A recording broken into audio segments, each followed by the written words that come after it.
Welcome to the History Guy Podcast, a podcast dedicated to stories of lesser-known historical events told by Lance Geiger, also known as the History Guy on YouTube. I'm Josh, your host, a writer for the channel and eldest son of the History Guy.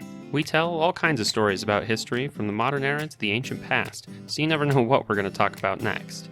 One thing you can be sure of, it is history that deserves to be remembered. On today's episode, the History Guy tells two stories about one of the most famous villains of the early American Republic, the much maligned third Vice President of the United States, Aaron Burr, and the man whose life he took, Alexander Hamilton. Without further ado, let me introduce the History Guy.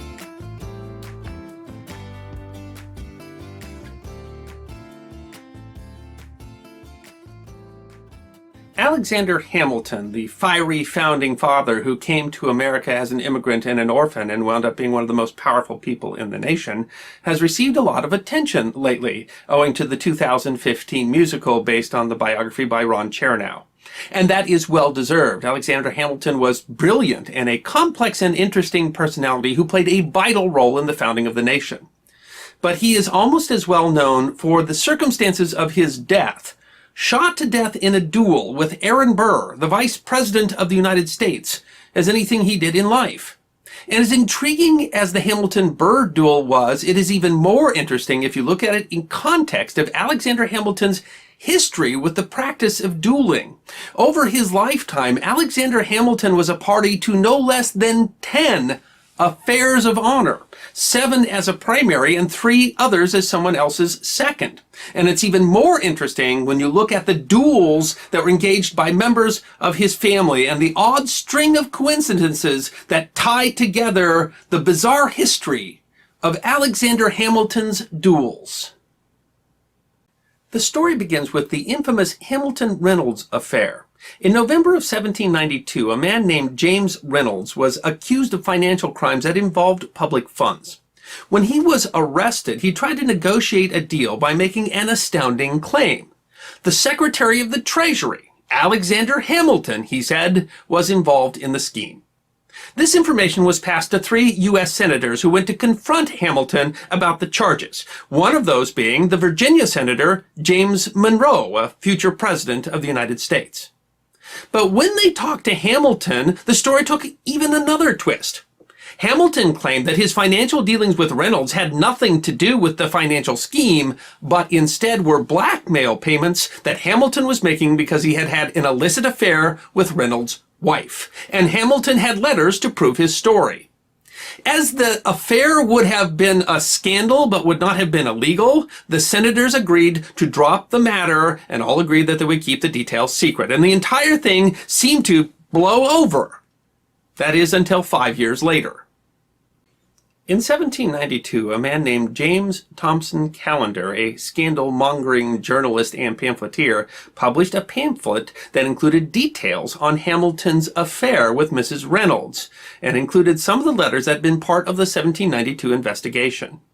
Embarrassed, Hamilton was forced to release publicly details of the affair in order to free himself from charges that he participated in the financial scandal.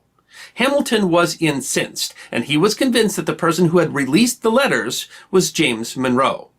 Monroe denied the charge, and the two came very close to calling each other liars, a claim that could very easily lead to one or the other demanding satisfaction in a gentleman's duel. The situation got so bad that in one face-to-face meeting, Alexander Hamilton brought his brother-in-law, English businessman James Barker Church, with him, just in case it turned into a duel then and there, and he had to have a second with him. But the reason the two ended up not fighting a duel had to do with a third party. James Monroe had invited a mutual acquaintance who they had both met while fighting the Revolution to be the intermediary as they argued back and forth. And that intermediary thought that they were both being childish and knew that a duel could end their careers. And he was the one that was able to tamp down the rhetoric and prevent the two from escalating to the point where they had to meet on the field of honor, something that could have cost either of them their lives and almost certainly would have cost both of them their political careers. And that person who prevented Alexander Hamilton from having a career-ending duel with James Monroe was Aaron Burr. Burr and Hamilton had a history. At one time they had been friends, but that really changed in 1791. At the time, the U.S. Senate seat from New York was selected not by a vote of the people, but by a vote of the New York legislature. And Aaron Burr had managed to scheme through the legislature to unseat the incumbent Revolutionary War General Philip Schuyler. Philip Schuyler was the father of Elizabeth Schuyler, who was married to Alexander Hamilton. And Hamilton was convinced that Burr was a rogue from the moment that he out-schemed his father-in-law for that Senate seat. But Alexander Hamilton was not the first of Philip Schuyler's sons-in-laws to fight a duel with Aaron Burr. John Barker Church, the English businessman whom Hamilton had brought with him in the meeting with Monroe in case they had to fight a duel then and there, was married to another of Schuyler's daughters, and he hated Burr just as much as Hamilton did. And in 1799, he accused Burr of taking bribes. That led to a challenge, which led to a duel at the dueling grounds in Weehawken, New Jersey. Burr fired first, he missed. Church fired second, and he missed, but he came very close. His bullet tore Burr's cloak just a little bit over, and it would have prevented the duel that killed Alexander Hamilton. Their honor satisfied, they did not fire a second shot.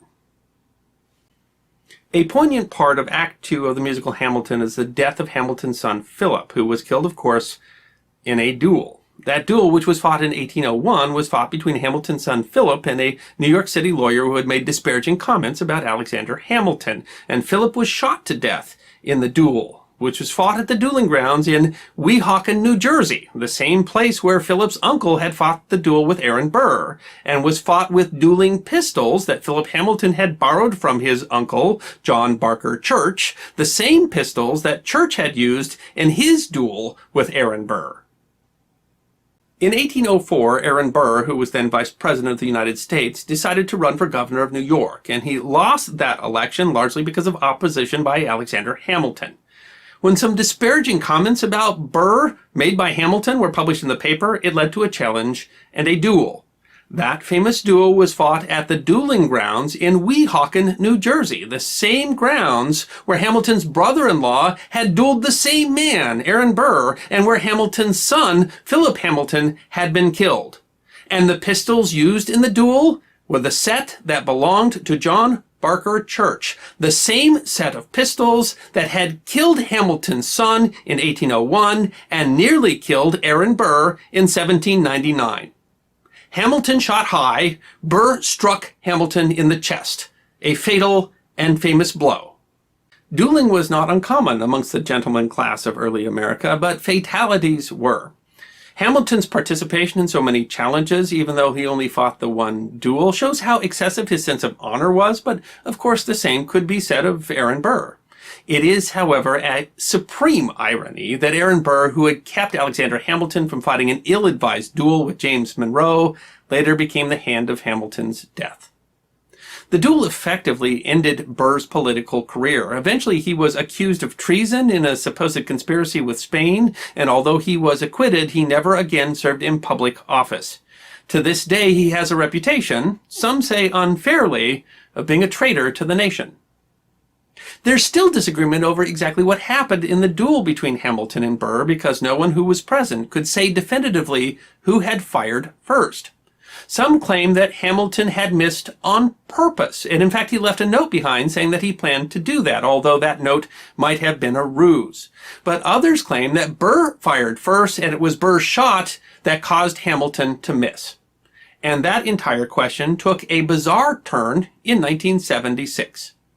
You see, this infamous set of pistols that was owned by John Barker Church and that was used in all three of those duels involving Hamilton and Burr were purchased in London in 1797, and they stayed in the Church family until 1930 when they were sold to Chase Manhattan Bank, which was, ironically, a descendant of the Manhattan Company, which had been founded by Aaron Burr. And Chase Manhattan Bank still owns the pistols and sometimes puts them on display. But in 1976, Chase Manhattan Bank allowed the Smithsonian Institution to inspect the pistols, and there they found a shocking twist. The pistols had been designed to cheat. One of the pistols had a special mechanism built in so that if you pushed the trigger far forward, it would create a pistol with a hair trigger, which might allow you to fire a hair faster than someone you were fighting in a duel, something that would have been incredibly dishonorable. And as those pistols belonged to Hamilton's family, it's likely that Hamilton knew about that modification and Burr did not. And so some claim that the reason that Alexander Hamilton fired high in his duel with Aaron Burr was because he had chosen to cheat using a pistol with a hair trigger, and that caused him to fire early as he was lowering his pistol. And of course, that's an unanswerable question, and maybe that is fitting with the most enigmatic of America's founding fathers. It is certainly another twist in the bizarre history of Alexander Hamilton's duels. Now is the part of the episode where we get to chat with the history guy. A little bit about what we just heard, what we're going to hear, and some behind-the-scenes stuff you only get to hear about on the podcast. So, dueling in these early American years it's a really interesting history. We could do a whole episode on the history of dueling, which heck we probably will at some point. But it's interesting because it was fairly widely considered taboo. People didn't like it. However, when it came to men actually dueling, the answer always seemed to be different because they continued to duel. It was generally illegal in the entire all the colonies, and yet it still occurred quite a lot, at least among gentlemen.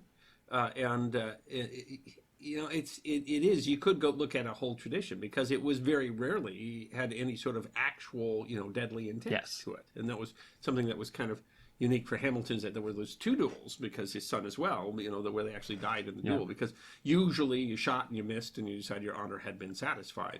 But it's also in a world where, today with all the stuff that we say online and how much people yell at each other and stuff like that, if someone accused you of having in another context called them a liar, then that was a matter of honor that could be taken to the point of a duel. Yeah.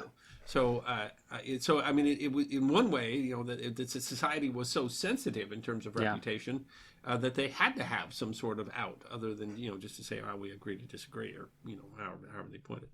So it is. It's certainly, dueling is interesting, and that's one of the reasons that I talk about Hamilton. It has to do with Hamilton's personality, because most or many of the people we call the founding fathers, whatever that term means, many of them were came from means, and he came from very modest means, that maybe he was more willing to protect his honor, or it might be just coincidence.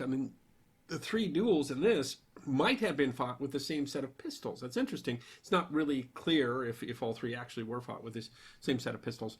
But the fact that you would own a pair of dueling pistols where dueling is illegal, says something about it. So the whole history of duels is quite interesting. But that's not really what the video is about. Of course, the video is about the particular conflicts that led to these duels that Hamilton was personally involved in. Well, and of course they go to Weehawken each time because it was illegal in New York. Yeah, and you could see it from there. But if you understand where Weehawken is too, because it was illegal in New Jersey too. But where Weehawken is, it's like essentially kind of on a cliff face. There's just this open field, which is not just perfect for dueling, but there's no good way to get there from the New Jersey side. You'd have to essentially row there from the New York side. So but again, that we came up with that where dueling is illegal. Well, we just come up with a dueling ground where no one's going to. You can't arrest us because you're not going to catch us. Part of the odd tradition of it, for example, is it was so illegal that even though you had seconds and witnesses, they all turned their backs so they would not witness the actual duel, so that they could not be held legally responsible.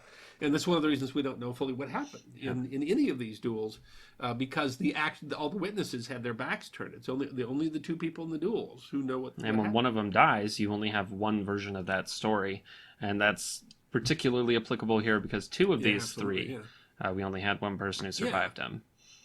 Yeah, so you only have that one version of the story. Hamilton survived long enough that he could have told a version of the duel, but that's the whole point. Is Hamilton might have prepared more than one version, just on what was going to serve him most. Which is an interesting question. I don't that letter that he left that says he was gonna fire wide. It does not prove that he did, but it's an interesting. It doesn't. Well, especially since the letter said, if if I don't come back. Yes, I imagine he would have destroyed the letter to be revealed. That letter if he had survived the duel. Yeah, if he had shot Burr in the face, then the note never gets opened. It's one of those things, and the thing is, we talk about Aaron Burr as the politician. There is a truth to the fact that all these politicians in the early American Republic wanted to pretend that they weren't politicians, and that was to some extent a facade. I mean, he was maybe the one who just said we're gonna. But I mean, you cannot say that Hamilton was not ambitious. No. And you can't say. I mean, Jefferson. He paid writers essentially to attack and slander Adams. And I mean, they certainly played politics in their way, but I mean, but they also, there's a way that they kind of kept to the side of it and stuff like that. So maybe Burr was the first one just to admit, what was going on, or the one that more crassly at the time admitted what was going on. But I mean, I don't think you'd say, maybe with the exception of Washington. Washington might not actually have been a politicker, and maybe he didn't need to. I mean, maybe Washington, because he had so much reputation that he could stand above that. But yeah, I mean, most of them were running for office. There's no question that Hamilton was seeking certain power. Yeah. He might have been less interested in seeking office in the same way that Burr was. But I mean, part of the division between them was because he was mad because because Burr had politicked his father-in-law out of the Senate seat in New York, because senators were picked by the legislature at the time, and so he went and politicked the legislature and got Schuyler, got the position instead of Schuyler. So I mean, that was that just because he felt for his father-in-law, or does that had to do with his political ambitions? It's a good question. I mean, what you would have to say about Hamilton and Burr is that Hamilton was a Federalist, Burr was, for most part, was a Democrat Republican, so they were on opposite parties, and that was a big part of the bad blood between them. Oh, absolutely. And those, I mean, there was so much there. I mean, there was a ton of crass politics that everybody just pretended didn't really go on. That was, of course, Washington couldn't have gotten anything done in his 8 years if he didn't have someone doing politics. And Hamilton was one of those people that did quite a lot of politicking during Washington's presidency. And that's the same for Jefferson. Jefferson essentially learned in the 1796 election that he needed to politic a little more than than he had, and that changed it. And that's why and then of course John Adams and him it took them a while to become friends again after to reconcile. Because we have another video because of their political differences, because of that. But we're talking about these duels, and it is Hamilton ends up being, and he was so until fairly recently, you would have said he was fairly obscure, despite his face being on the $10 bill. But in the last almost 10 years or so, he's a lot less obscure thanks to the musical. Yeah. And the music, which is interesting because it was quite a good book, and a fairly famous book. But again, history books only reach so much population, and it was because it reached this artist who took I think a deeper meaning really from the book. Because when you talk about Hamilton the musical, it really is it's finding within Hamilton this sort of broader understanding of who the revolution and the ideals of the revolution appealed to, and so then Hamilton becomes quite famous. Although, again, it's it's always an interesting version. Everything that you have is an interesting spin. So doing it as a musical gives it an interesting spin as well. But Hamilton is really one of the most complex and interesting of these. I mean, if you want to use that term, founding father, I mean, certainly he fought in the Revolution. He was important in the Revolution. He helped to take Yorktown. The assault on the redoubt at Yorktown was interesting. But more than a lot of them that held office, and certainly probably more than Aaron Burr, he affected how this nation is run, because he really kind of built the financial system that the government is built on. It's so interesting because ultimately, Jefferson opposed almost everything Hamilton did, but ultimately in Jefferson's presidency, he didn't change as much of it as you might expect, given how much he opposed it, and which speaks somewhat to how effective Hamilton's things were. But of course. I mean, Jefferson's vision, which is, I guess, the more libertarian position today. I mean, that's maybe he took it to an extent where when you got there, you realize you couldn't actually, run a government that way, especially when you run into real. I mean, Jefferson figured out that he needed a navy, right? I mean, even he did not want one. He very firmly didn't want. In fact, you can talk about how in 1812 he didn't want a standing army, he didn't want a standing navy, and that was part of why we were so unprepared going into 1812 was because Jefferson didn't want to be, well, he didn't want to be prepared for that. He didn't think it was good. So idealism might have run into some realism in that point. And that is still, I mean, forever you want to talk about parties or whatever, that is still kind of the fundamental difference in politics today on a very different level, because nobody at that time would have imagined all that the government does today or what, the modern world looks like. But I mean, that's still the fundamental fight today is how much government do you need versus how much freedom do you need? Another thing that was interesting to me in the fight that the two of them had is that his argument that Burr would, that his politics would change by whatever was popular is still an argument you would very commonly hear today applied to. Oh gosh, yeah. That's. I mean, you probably turn on the TV and hear people saying that about someone today, and it's very interesting that's because. Today, I think we would also expect people to alter their politics somewhat, depending on who they're talking to, or focus on different things. Whenever you have someone as a regional politician or a state level politician, they tend to focus on different things. Then when they move into the national stage, they will pull stuff out of their platform. Or not focus on parts of their platform that they focused on before. I mean, that's politics, right? That's how it works, and how you market yourself and stuff.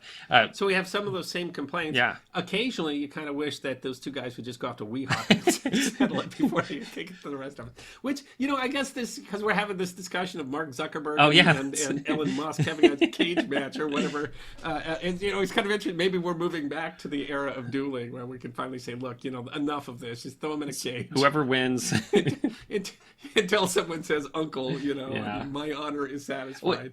So I mean, when you look at what they're saying, and that frustration still exists today, then you can kind of see why, even though dueling was illegal, I can see why at some point they finally just said, screw it. Screw it. Let's just shoot at each other, and then we'll. He's got one shot.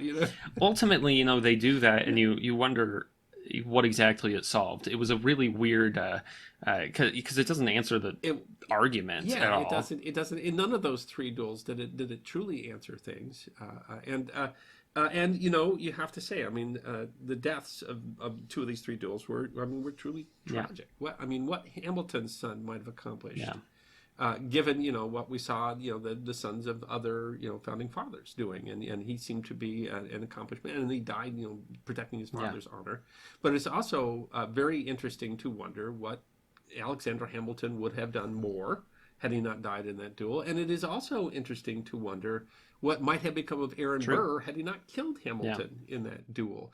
And so as much as we can joke here about a cage match or whatever, I mean, it's truly, in the end, the reason you ban dueling is because you shouldn't be killing promising people just because you're, mad at each other. Over an insult. Yeah, over something somebody said at a dinner party or whatever.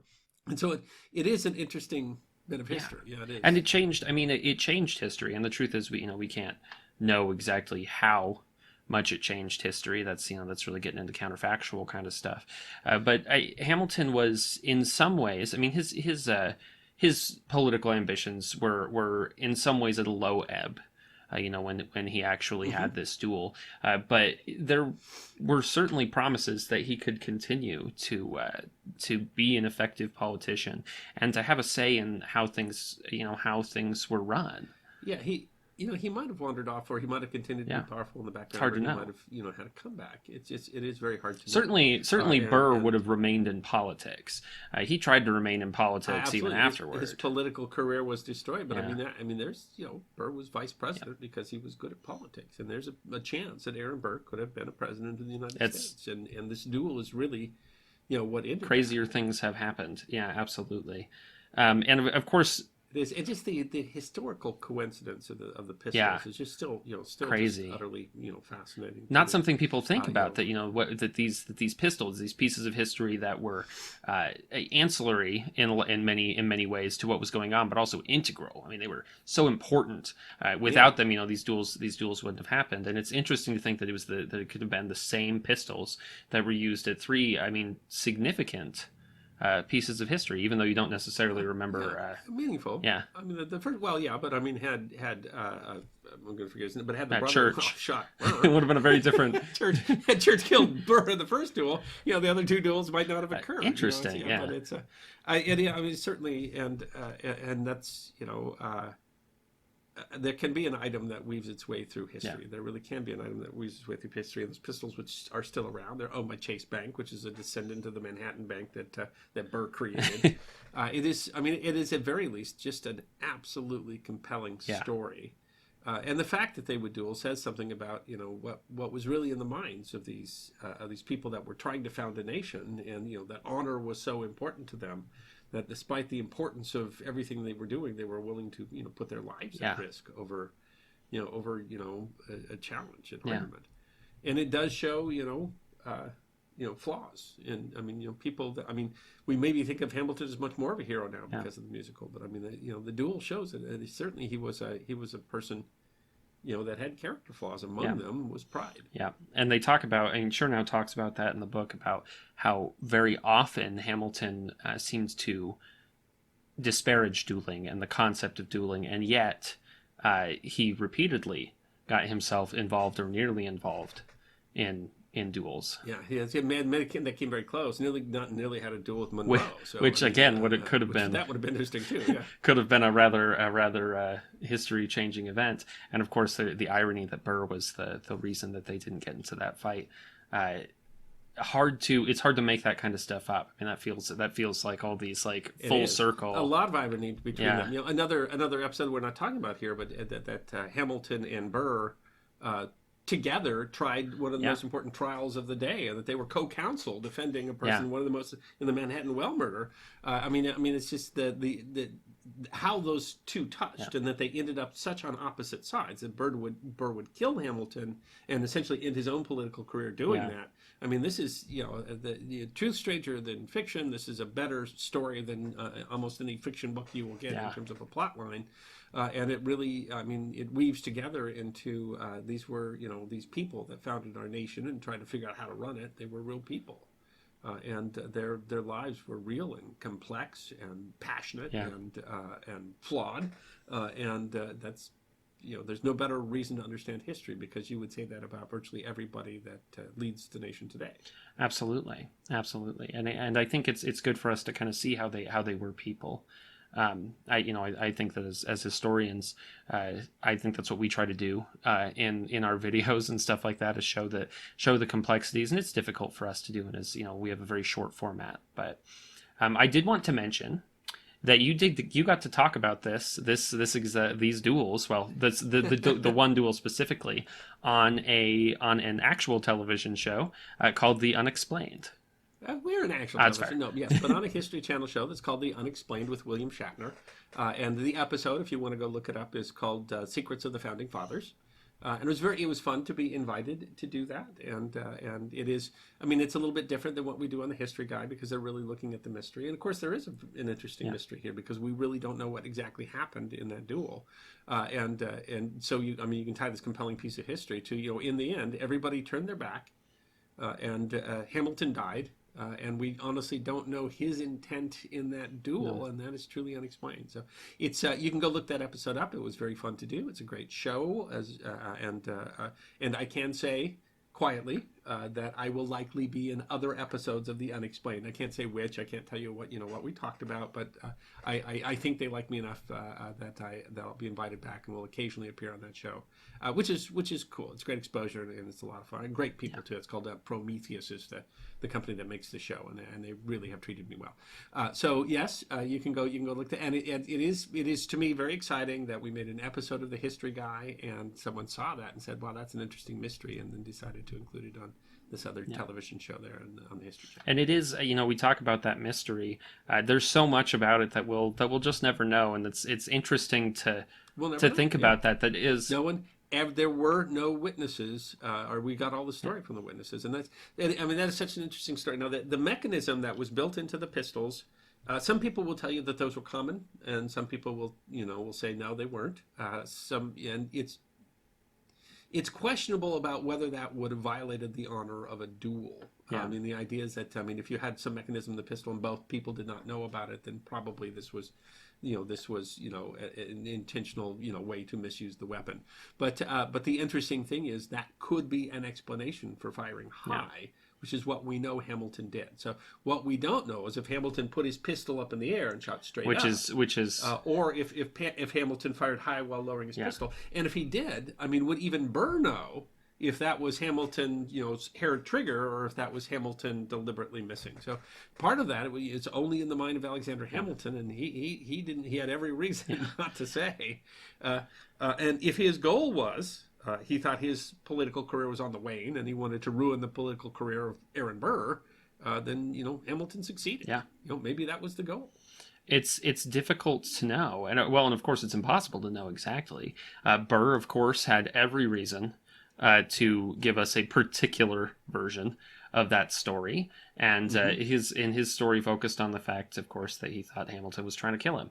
And there are the fact that because Hamilton supposedly wrote the letter that says I was going to purposely miss, but then he fiddles with the gun, according to Burr, and he puts on his glasses and really seems to sight the pistol and stuff. It is awfully difficult, if that's how it happened, to blame Burr for thinking that Hamilton was trying to shoot. We know he wrote the letter. Yes. I mean, the question was the letter a if I miss, if I die, I'm going to make sure that I take Burr with me. And he because Hamilton was obsessed to some extent with his legacy, and I wouldn't put it past him. He was a very, very smart guy, and clearly, in some ways, he had his ability to scheme and do intrigue as much as Burr. But it also would have been utterly characteristic in duels of the day for him to deliberately miss, in the assumption that Burr was going to deliberately miss, and then they would both say, our honor is satisfied. Yeah. And so we don't know. No, it is to coin a phrase, or a word, unexplained. Absolutely. And honestly, those guns were not necessarily notoriously accurate. So to some extent, at that distance, you had to be a pretty good shot. Yeah. Though you were just trying to hit a body. But yes, that was part of the point of dueling too, was to be far enough away that it wasn't a simple shot. Yeah. And you could. The rules of dueling, you could take a second shot. No one ever really did. Yeah. So we didn't get really good. We got some statement from the witnesses that were there. They didn't see what happened, but it wasn't clear, even from their perspective, if either side intended to just make this an affair of honor, or if they actually intended for this to be deadly. We just know how it turned out. And we don't know if Hamilton, even if he did intend what he wrote in that letter, he could have changed his mind. And who knows? And see him there in front of you and say, "No, screw it! I hate this guy." I don't like that. Really, no. They clearly did not like each other by that point. That's true. I think the things that Hamilton was said to have said, I think he probably said. Yeah, absolutely. I don't think he. I think he probably meant it, and I think the reason he didn't take it back is because he meant it. And he wasn't gonna take back something he meant, which.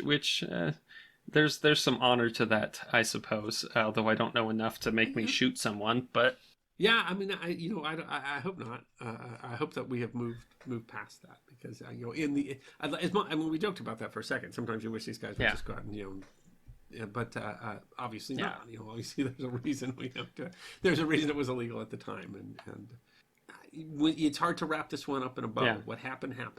And what happened was an absolutely amazing, compelling story on how all these pieces weave together. The pistols, the duels, that Burr was engaged in 2 of the duels, and all of that absolutely weaves together. But in the end, the story is tragic. Yeah. It is a tragedy. One man lost his life, another man's career was destroyed, and these were both promising men. So this podcast is supported in a lot of ways from various pay channels like Patreon. Yeah, if you support the History Guy, if you like history, if you like forgotten history, then this is, the bottom line is that this takes a lot of time and effort. This is our day job, and if you like history, and if you want to continue with this, there's lots of ways you can support us. You can go right now if you watch one of the channels on YouTube, or the podcast will be posted on YouTube eventually too, you can just go and click and give $1 or $2, and that does make a difference for us. Or you can become a supporter on YouTube, a YouTube member, and give a little bit per month.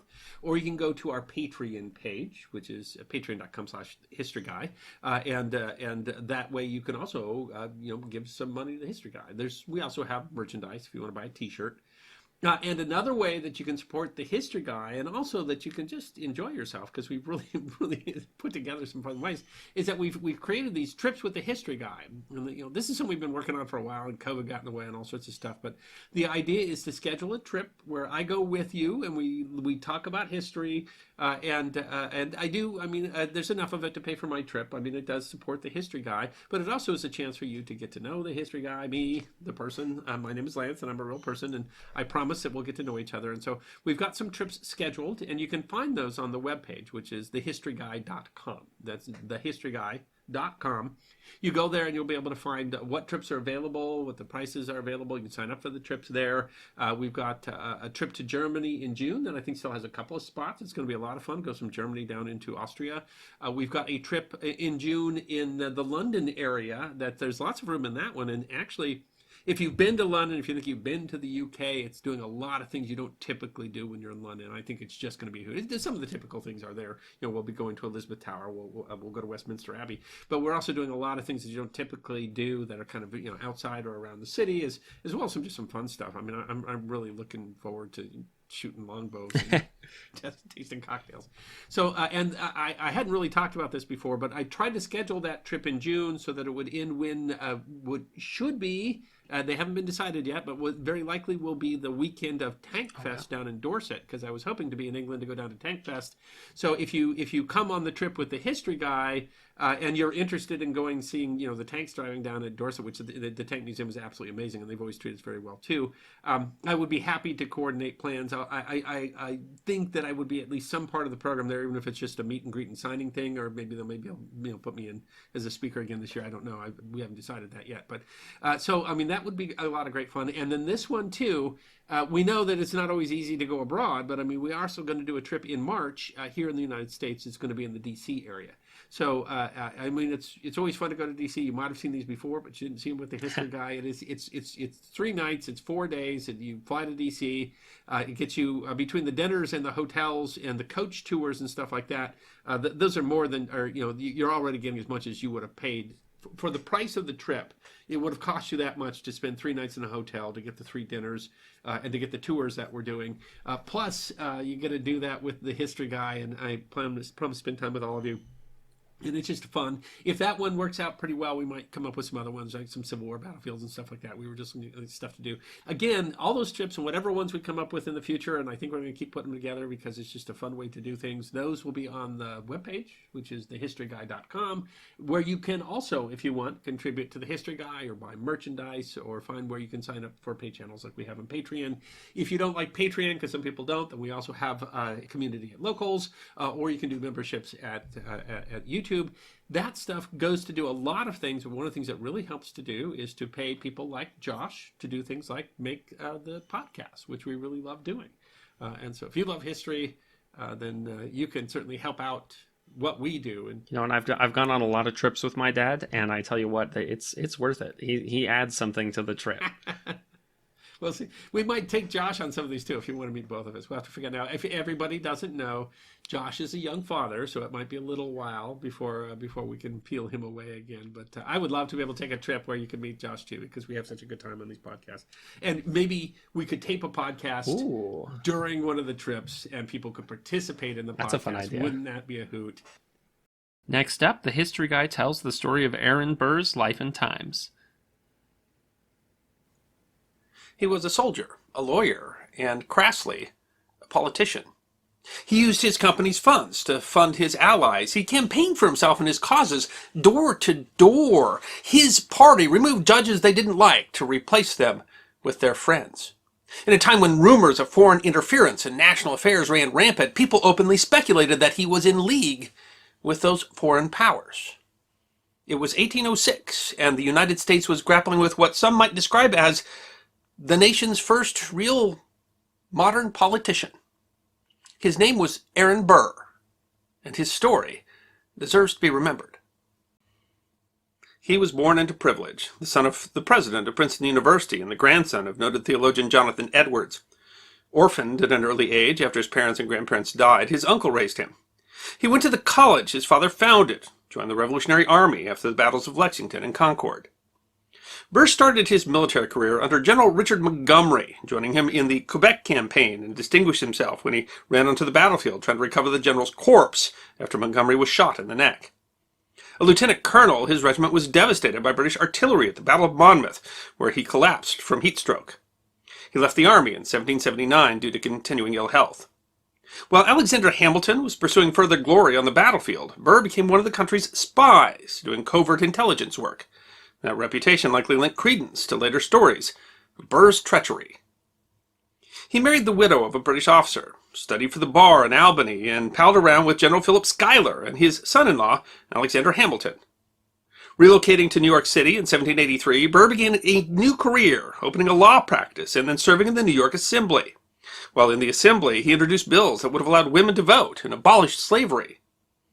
In 1794, he bought Richmond Hill, a house that has served as headquarters for Washington until American forces retreated in New York. He hosted the renowned Mohawk chief Joseph Brant and treated him as an equal, far different treatment than the chief could have expected from Burr's contemporaries. Unlike other politicians of his era, Burr exhibited a raw ambition and drive, something that other founders might have seen as gauche. In 1789, Governor George Clinton appointed him Attorney General. In a coup in 1791, the New York legislature elected him U.S. Senator over the incumbent, his former friend Philip Schuyler, and served in that office until 1797. Reaching even higher in the political sphere, Burr ran in the 1796 presidential election, coming in fourth.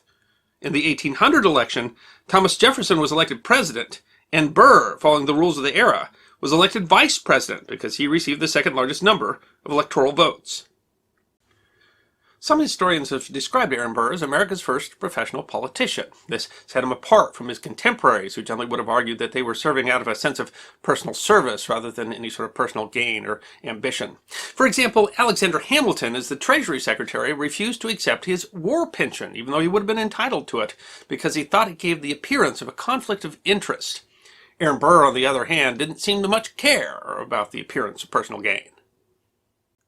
Burr, however, pioneered many tactics we'd recognize in modern politics. He compiled voter lists, helped men register to vote. He went door to door, openly campaigning to secure the vote. He used the political machinery of the city for his ends, getting Democrat-Republicans elected. This seems politics as usual to us now, but at the time, the founders and their contemporaries frowned on Burr's tactics as unseemly. Such was Burr's reputation that Hamilton, who had soured on his former friend after his politicking had unseated his father-in-law in the New York Senate seat, worried to a friend in 1793. In fact, I take it, he is for or against nothing but as it suits his interest or ambition. He is determined, as I conceive, to make his way to be the head of the popular party and to climb to the highest honors of the state, and as much higher as circumstances may permit. In 1799, Burr got a state charter for his water company, the Manhattan Company.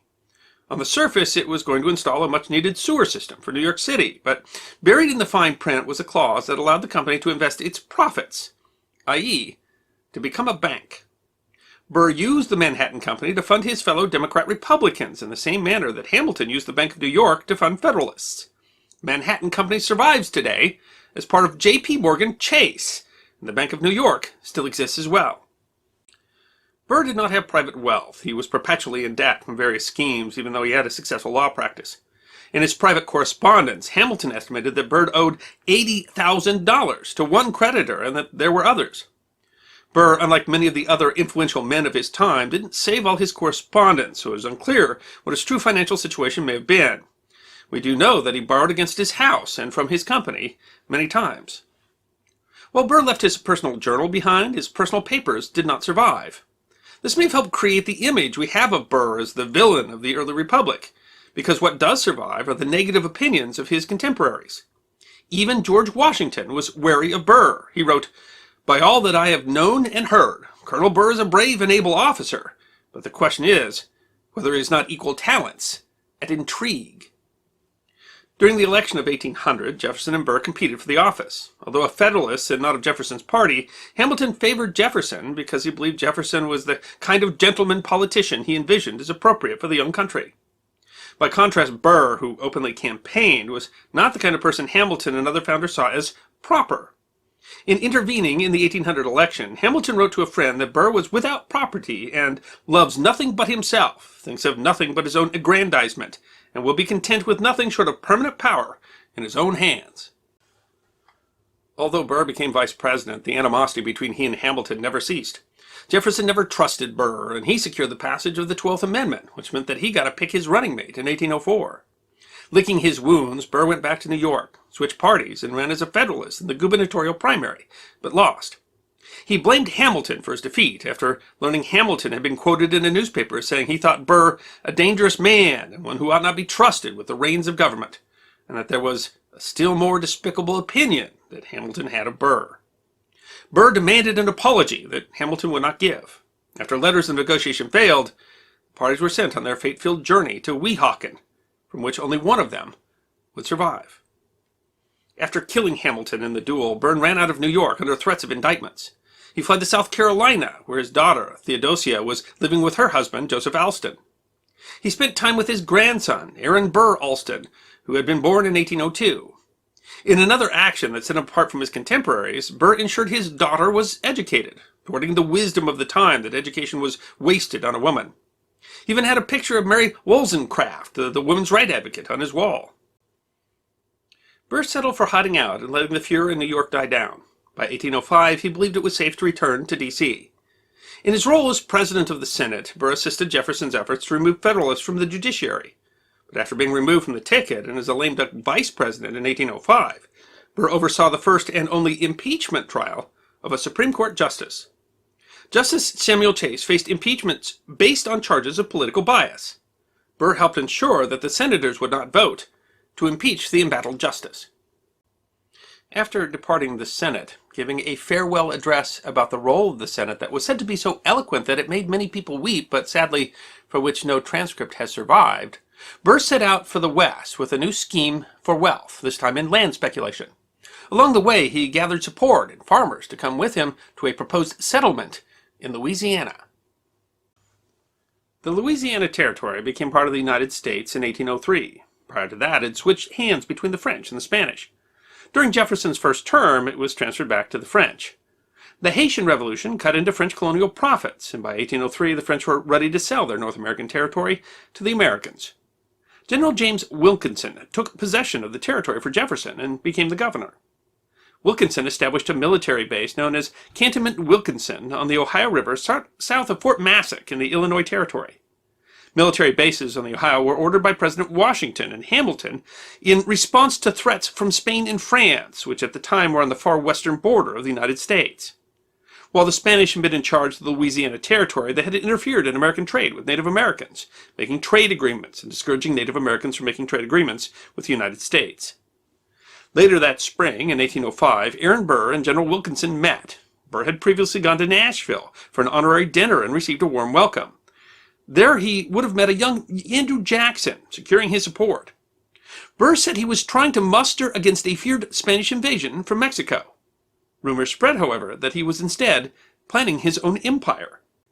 The rumor went, at Fort Massac in Illinois Territory, around the campfire and under the cover of darkness, Wilkinson and Burr discussed a coup that could split the nation, with Spain getting the southwestern United States. Burr would get the western states and start his own empire. Wilkinson sent letters to Burr documenting the plans. Eerily, Hamilton had earlier predicted such treachery. He warned that Burr would make a bargain and sale with some foreign power because great ambition unchecked by principle or the love of glory is an unruly tyrant. By 1806, Burr was ready to act on the plan. He sent a coded letter to Wilkinson stating that he was ready to begin. Jefferson opened a letter from his general and was shocked by what he read. Burr was plotting a coup with the assistance of Spain's Mexico. Jefferson ensured that a warrant was issued against Burr for treason. Thousands of miles away, Burr was gathering farmers to form a settlement to fend off Spanish invasion. He opened a Louisiana newspaper one morning and saw the news that Jefferson had branded him a traitor. He twice turned himself in, and both times judges said that his activities were legal. He was later caught in Alabama, arrested, and taken to Virginia. In 1807, in a courthouse in Richmond, Burr stood accused of treason. His lawyers included former United States Attorney General Edmund Randolph. The Chief Justice of the Supreme Court, John Marshall, personally presided over the trial. Marshall may have intervened because he was thankful for how Burr had presided over the impeachment trial of Justice Chase. In Richmond, men of the grand jury took 4 tries to secure an indictment. It was likely because of the limited evidence against him. The only physical evidence of Burr's alleged treason was the supposed letter from Burr to Wilkinson detailing the plan. However, it was discovered that Wilkinson had penned the note, not Burr. Though Wilkinson said he had copied it from the original, it was thrown out as evidence. Treason is the only crime defined in the Constitution. Treason is levying war against them or adhering to their enemies, giving them aid and comfort. Article 3, Section 3 requires that either the person confesses in open court or two witnesses testify to an overt act of treason. The founders included these limitations because European monarchies had abused the law of treason to imprison their political opponents in the past. They had the dream of a better system of government for the new democratic republic. Burr did not confess in the Richmond courthouse. The government could not produce two witnesses who would testify to an overt act of treason.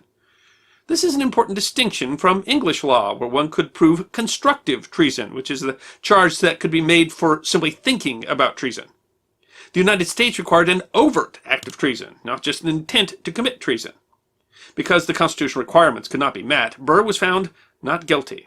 He was supported by his daughter throughout the trial. Jefferson had asked for the more serious treason charges to be brought instead of misdemeanor charges for interfering in diplomatic relations. Because Jefferson was using his influence by going after a former rival, the treason trial of Aaron Burr was a major test of the early republic and constitutional governance. Chief Justice Marshall ensured the young nation kept its principles of fairness and separation of powers. Although acquitted, Burr's hope of returning to politics were ended for good. He fled to Europe to avoid his creditors, lived in exile for 4 years before returning to America, but used his mother's maiden name for a while to continue hiding. During this period, his grandson died from a fever, and his daughter went missing at sea and was presumed dead. He eventually returned to his law practice in New York and remarried, this time to a wealthy widow who was 19 years younger. Marriage was not a happy one. Ever in debt and continuing his land speculation, Burr started dwindling her fortune. She left him after just 4 months. She chose Alexander Hamilton, Jr. as her divorce lawyer. The divorce was finalized on the day he died, in September 1836.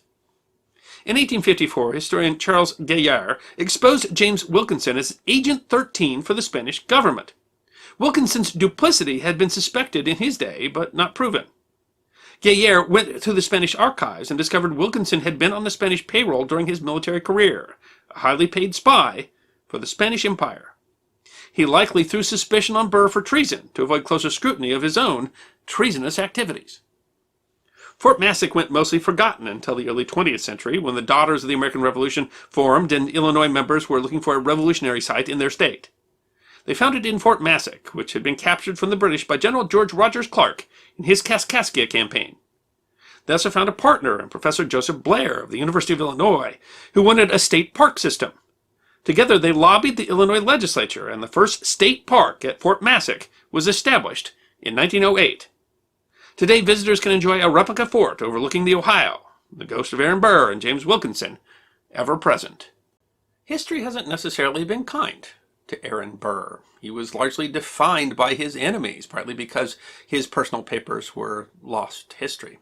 While Alexander Hamilton's legacy has been refurbished a couple of times, notably by a certain Pulitzer Prize-winning musical, Aaron Burr is still largely seen as one of the villains of early American history, but historians have started to rethink Aaron Burr and his legacy in the last 20 years. Certainly, he saw himself differently than his contemporaries did, and he showed that in the way that he lived his life and the way that he engaged in politics. He understood that raw political power could be used to help your friends, and he did so without apology to his contemporaries. Soldier, attorney, senator, vice president, early advocate of women's rights and Native American rights, possible traitor. Aaron Burr deserves to be remembered as much more than just the guy who shot Alexander Hamilton.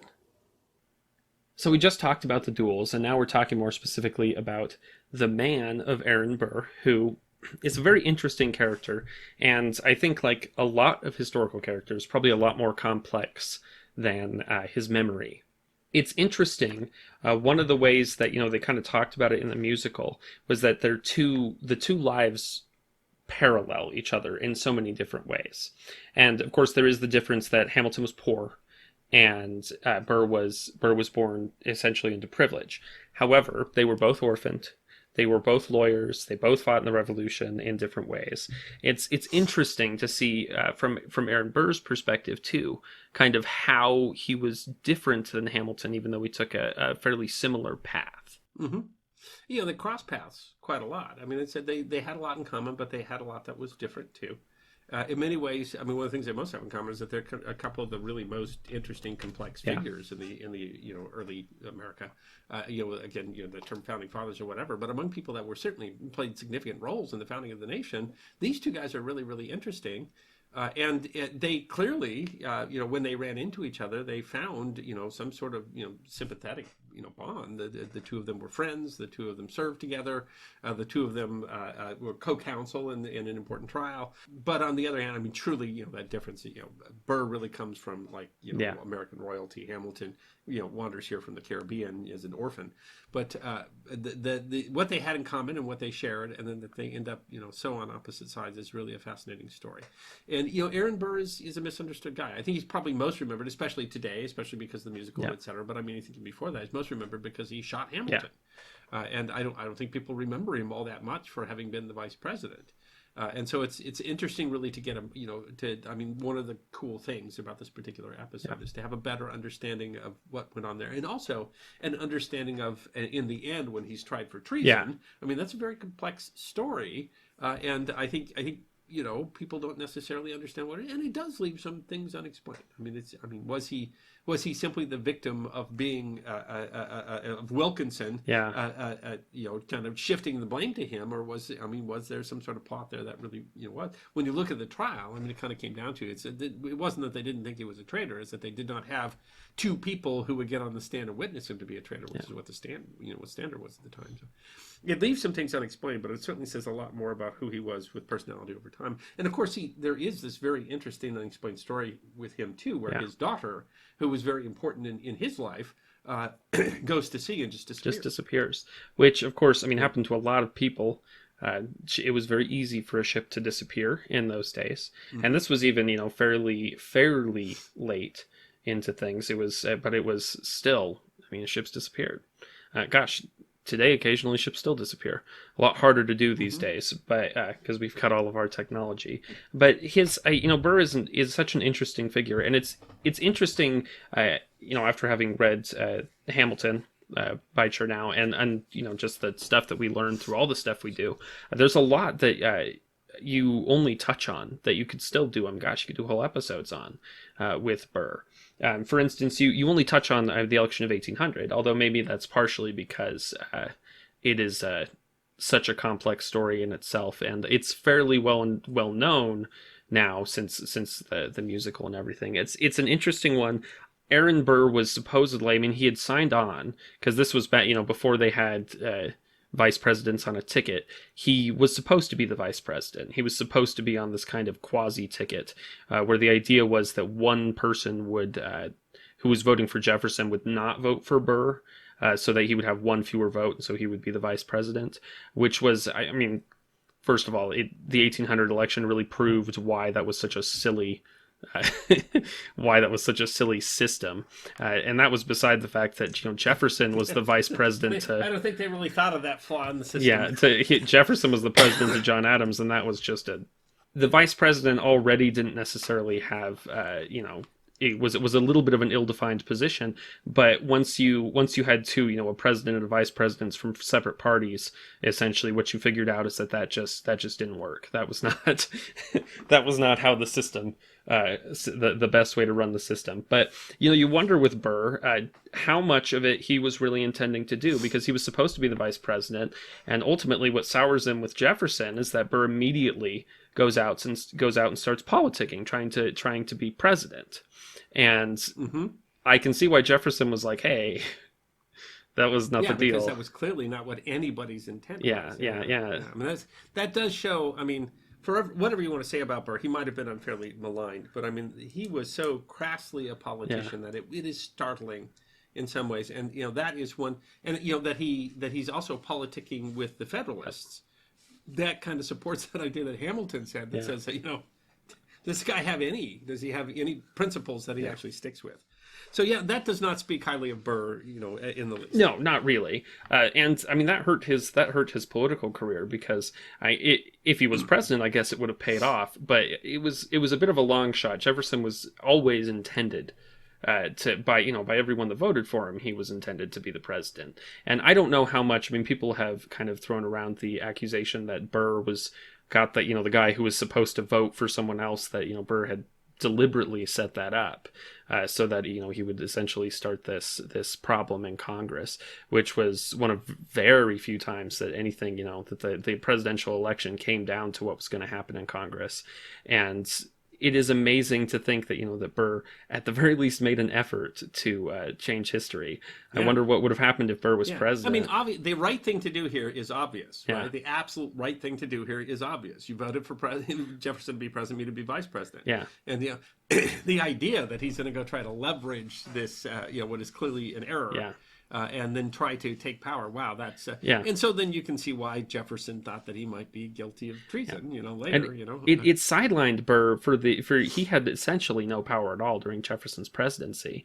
For that first term, because of course he gets kicked out basically as soon as Jefferson had the opportunity. But it was a risky thing, because that's part of they talk about in some ways how his political problems, especially because of the fact that he was, had fallen out of favor in so much because of what he did in 1800, that might have been part of why he, accepted the duel with Hamilton, is that he was in a place where he was particularly sensitive to assaults on his honor. And I mean, who knows? It's difficult to say. But and ultimately, if it was an attempt to get back in the public eye or reignite his political career, it backfired spectacularly. It went the other direction, yeah. But it's so. I mean, he's a complex guy. Yeah. I don't think that he was probably in willfully a traitor to his nation, but he clearly. Pride was a problem. Yeah. Clearly, ambition was a problem. Clearly, maybe because of who his father and grandfather was, he came with an expectation that he was going to achieve a high office, and maybe that that drive is part of what made him a flawed individual. Yeah. I mean, it's certainly you can say that there were flaws in Aaron Burr. Yeah. And in his personality and in his behavior, but I mean, in the end, did he deserve to be tried for treason? It's hard to say. It's maybe more that he was creating problems of his own making that were unnecessary. And had Aaron Burr achieved office, whether he managed to do that essentially by stealing it in the 1800 election, or whether he would have, if he had kept his nose clean, had not done that, had not shot Hamilton, had not maybe if he had done what was expected in 1800, then he might have been the next president of the United States at an interesting time in American history. And so it's he raises a lot of questions. Yeah. There's you can do a lot of what ifs with Aaron Burr. And in the end, we don't truly know all that was inside him. I don't think we really got the chance to see, what he might have been, what he could have been, and maybe circumstances means that we really saw the worst of him. But he certainly isn't remembered in the way that I think that he wanted to. Well, and one of the reasons, Hamilton gets both that book, Chernow's book, which was a pretty significant reappraisal of Hamilton, and the musical, which of course paints him as the protagonist. He gets one of the reasons why we're able to do so much is because he had a large amount of correspondence that survived, and not all of it, because like most of his letters to his wife were destroyed, which there's a whole song about that in the musical, and we never really get to know what was going on in their personal life and how, say, she responded to the Reynolds pamphlet and stuff like that. We just don't really get that perspective. But Burr left almost nothing. So we don't know what kind of reappraisals might have happened with Burr if we had been able to see that. If we had his personal papers, would we have a very different view of Aaron Burr? And there's other people that are like that. Zachary Taylor, who was only president for a short time, but all of his papers were burned during the Civil War. His plantation was burned down, and so we know kind of surprisingly little about Zachary Taylor's personal life, because we essentially only know his public life. And it's interesting with that kind of stuff because there were a lot of people like Hamilton who have been essentially, rescued from their particular part in history by our ability to see, what it is they were thinking, what they were writing. Jefferson and Adams, both of their reputations and continued scholarship has relied on the voluminous work that they've left behind. And it's interesting to think what could have been different.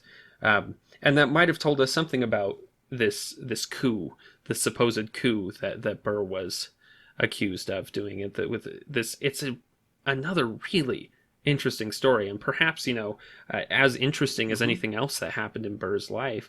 And we are left ultimately, as you mentioned, the last one, it's unexplained. We honestly don't know. Exactly. Where his intent were, what his connection to the Spanish were. Was he trying to build his own empire west of the Mississippi, or was he, literally, hoping to overthrow the United States, or did he have nothing to do with it, or was this all Wilkinson, who was trying to shift blame from himself? We honestly don't know. Yeah. We never got Burr's real side of the story, except that he did defend himself in court, and all we know in the end is that.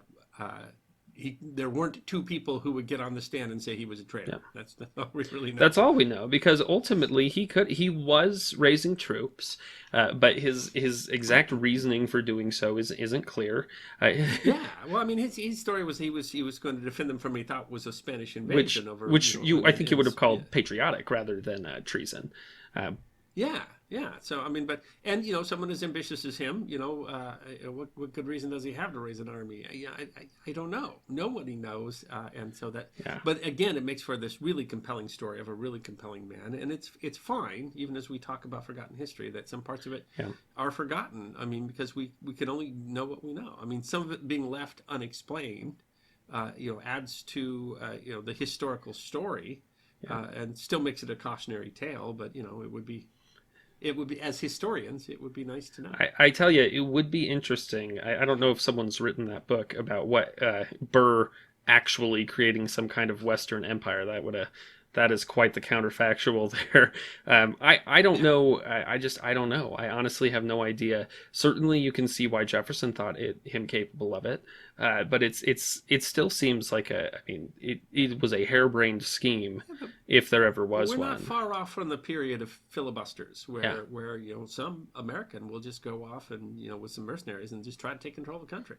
And so I mean, it wouldn't be a shocker if he was looking for some version of that. If he's looking at the time Spanish Louisiana, which is this massive territory, and that was very nominally controlled by this incredibly poorly settled. Especially since he probably at that time felt like his political ambitions in America had been exhausted, or he was never going to go farther than where he was. It's hard to say. Maybe he was just trying to start a town. A lot of people did. A lot of people went into the wilderness and carved out a town, and maybe that's his only intent. That version of it makes a lot of sense too. And so in terms of what's plausible, I mean, either one seems to make some sense. And I mean, Burr did go on. He goes to Europe and he dined with fairly influential people in Europe and stuff like that, but he never his career was very well over after he shoots Hamilton, and then any hope of possibly beginning a new political career, which would have been very difficult, is shattered by this treason trial, which even if the none of the facts that are brought, even if he wasn't a traitor, was just an incredibly interesting story, is crazy. And ultimately, Burr doesn't get exonerated by us finding that Wilkinson was actively working for the Spanish, probably even during the period that probably even during what exactly and that's part of it, is that it's Wilkinson essentially managed to kind of skate under history that way. Well, the whole story was that theoretically he and Wilkinson had plotted together, right? I mean, they had hatched this plot together. But well, and then Wilkinson manages to get himself out of it, which of course would have been the kind of thing that happens when you're doing some kind of harebrained scheme like this, is that someone gets caught out and he's going to sell you out, of course. But I don't know. It's hard to know how much of a shot they would have had, even if they were planning something like that. it certainly would have been possible for someone to run out there and be like, oh, well, this is our new country. What are you going to do about it?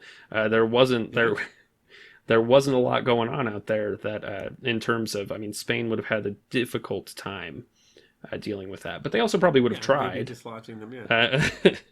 Well, maybe. It depends, what you're doing and what you're interfering with. And, I mean, it was certainly the frontier at the time. It's interesting. And, that's a part of the story that we don't get to hear. And ultimately, what I think... That's not that far off of what the Texicans eventually would. No, I mean, not really, right? And that was... and we didn't end up... I mean, it was such a sparsely populated area at the time. But I think what we really see from both of these episodes is that Hamilton and Burr were very complex people. And that the period is so... interesting in the ways that things could have gone. And I mean, that's true of all history. And I think that, this is a very highly studied piece of history, especially in the United States. We know a lot about a lot of things in this period of history, but it's interesting what we don't know. Well, we don't know about these two complex people whose paths crossed in numerous ways, including, of course, in the duel in Weehawken. Yeah. So I mean, that you have these two fascinating guys, that these two fascinating guys about whom there's still a lot of mystery, there's still a lot that we don't know, and that the two of them, cross paths in these very important ways. It's a good story. Yeah. I mean, it might be a better story if we really knew the answers of some of it. It might be a better story if they hadn't essentially ruined each other's careers. It still is just a good story to say, these are people of the time, and of that time you could get someone, that close to power. Yeah. I mean, both of them came very close to, very extreme power, and who they were and who we don't know they were. Yeah. So it's the reason that we do this. The reason I think that both of us do this is just because sometimes history is just a ripping yarn. Yeah. And these absolutely. Guys, this is a ripping yarn. It was worth being turned into a musical, because I tell you what, it does read a stranger than fiction. And I mean, by any means, both extraordinary personalities. How much they actually impacted history, I mean, clearly not as much as either of them hoped that they would. I think that's true. But they were certainly interesting fellows.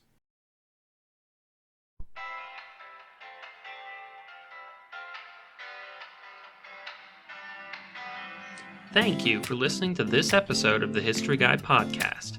We hope you enjoyed this episode of Forgotten History, and if you did, you can find more on our website, thehistoryguy.com. We release podcasts every 2 weeks, so stick around if you want to hear more podcasts of Forgotten History. You can also find us on Facebook, YouTube, Instagram, Twitter, and Patreon. You can even get a personalized message from the History Guy himself on Cameo.